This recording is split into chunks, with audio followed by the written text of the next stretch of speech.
Hails and welcome to Rauta's Duel Reviews. This time we have a one-man project from Ukraine. This one is Haissem with two releases here.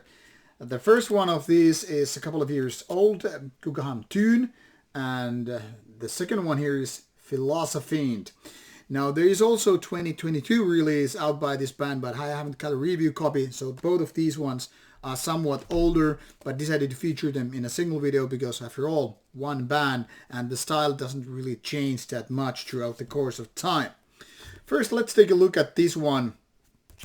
Now this is an interesting project because it's just Andriy the Tolok doing pretty much all of it.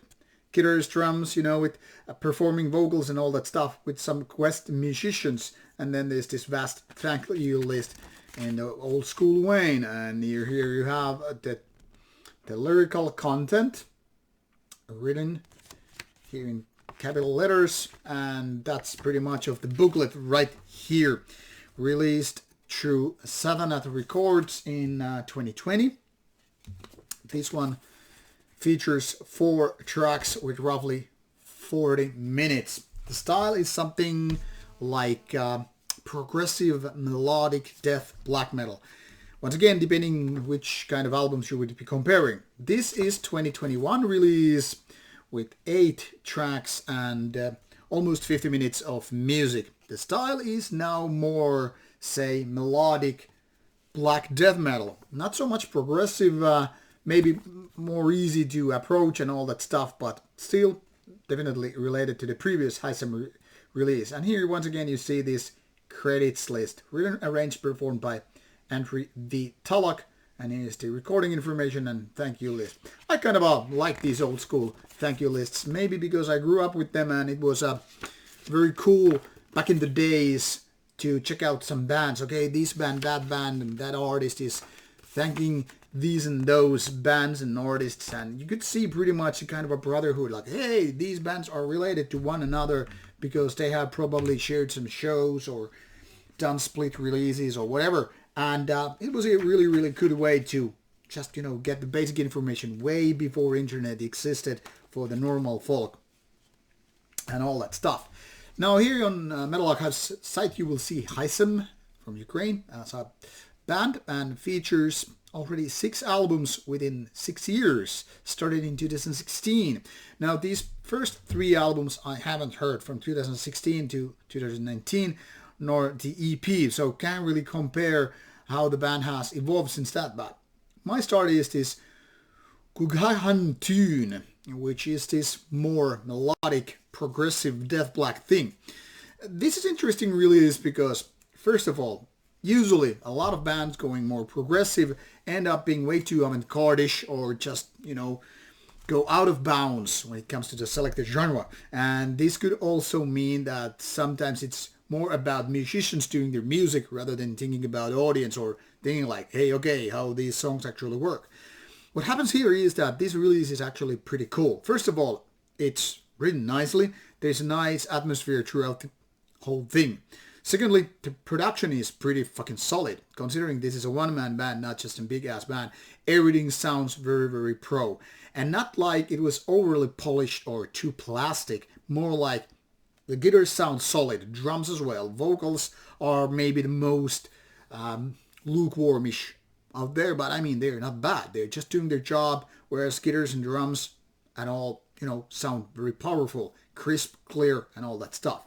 And also you have a little bit of female vocals, you have a little bit of a cello, and you have like a little bit of harp used, which then again create a nice vibe for this kind of album. Even though the tracks are quite lengthy, overall this is very, very well balanced of an album. Definitely a decent one, and I kind of like it, even though, once again, this level of progressiveness can be seen as a little bit of a halt to album that could be going more and more, in a better flow.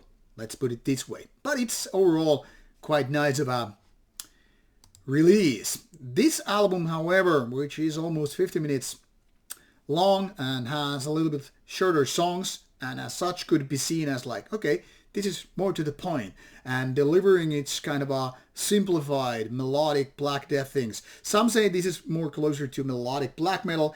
I felt it's more closer to Gothenburg melodic melodeath style. So that's why I'm saying this is more like melodic death black than just melodic black or melodic death metal, because it seems where you're coming from, it seems that you're gonna compare it to a little bit different bands and styles. However, what it is indeed melodic, and it is extreme metal, but in so many ways very, very safe and or safely played kind of stuff.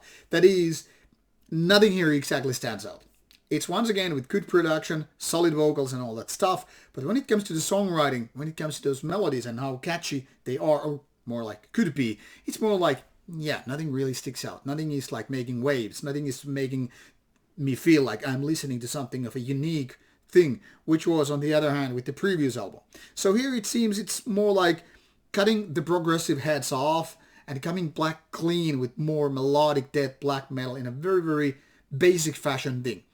And while there is nothing wrong with that, what is wrong with this album is that none of these songs are actually good. They're all very lukewarm or very mediocre in style. Nothing outright bad, but nothing really sticks out that like, wow, this is a good riff or this is good melody. More like work in progress towards that.